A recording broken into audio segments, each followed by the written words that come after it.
Ahojte, v dnešnom videu by som vám rada ukázala beauty haul z poslednej doby. Tento krém obnovuje kožné funkcie, udržiava pleť v rovnováhe, hydratuje, vyplňa vrásky a na pleti vytvára liftingový efekt. Nedám ho posledné mesiace vôbec z ruky, veľmi mi sedí a využívam ho v tomto teplejšom období prakticky stále. Shiseido ceruska na oči je multifunkčná ceruska, ktorú je možné aplikovať ako tieň aj linku. Má intenzívnu farbu, skvelú textúru a dlhotrvajúci účinok. Ja si s ňou robievam rozpité linky alebo ju používam na zväčšovanie oka po spodnej línii.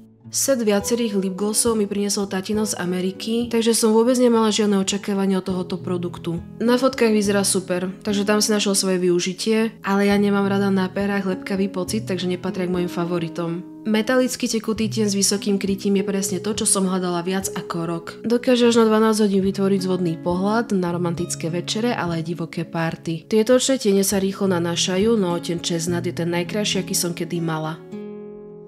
Tangle Teaser z tejto rady je vyrobený z recyklovateľného plastu. Má úplne všetky vlastnosti svojich predchodcov, teda šetrne rozčesáva všetky typy vlasov za suchá aj mokré. Stavím sa s vami, že intujú značku nepoznáte, nakoľko málo kto je tak zarytý fanúšik do azijského anime K-pop beauty sveta ako ja. V Kórei, Japonsko a Číne sú veľmi populárne multifunkčné rúže na pery, ktorými si môžete urobiť očný tieň aj líčka.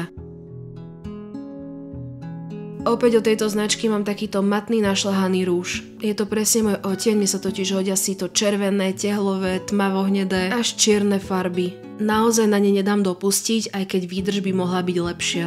Objemový sprej Olaplex slúži na ochranu a záverečnú úpravu vlasov. Zrýchluje teda čas fénovania a ochraňuje pritom vlasy až do teploty 230 stupňov. Navyše dokáže obnoviť poničené vlasové vlákna, ktorým navracia lesk a hebkosť. Môžete ho použiť na mokré vlasy, ale aj suché pre osvieženie účesu. Tento tint pokrie pery vysoko lesklou vrstvou a vyhladí ich tak, že všetky vrásky budú dokonale zamaskované. Ja som si vybrala rúž v tmavom odtieni, bol najpopulárnejší a ťažko sa zháňal. Každopádne ja som ho veľmi chcela, lebo milujem cyber farby.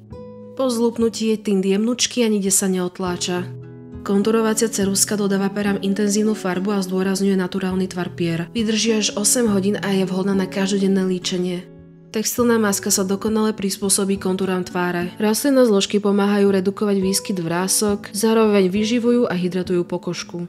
Je to prvá textilná maska, ktorú som si obľúbila a to už je čo povedať, nakoľko som jej neskúsila málo, aj tak som vždy radšej zvolila tú krémovú. Hodvábny lesk na pery má luxusnú a šľahanú textúru, ktorá jedným ťahom pokrie pery. Celkom som si tyčinkové prevedenia rúžov obľúbila, ale oproti Rare Beauty sa to nedá porovnať. Takže si ho viac nekúpim, aj keď je super, ale viem, že existuje vyšší level. Napríklad ten, ktorý ponúka Selena Gomez.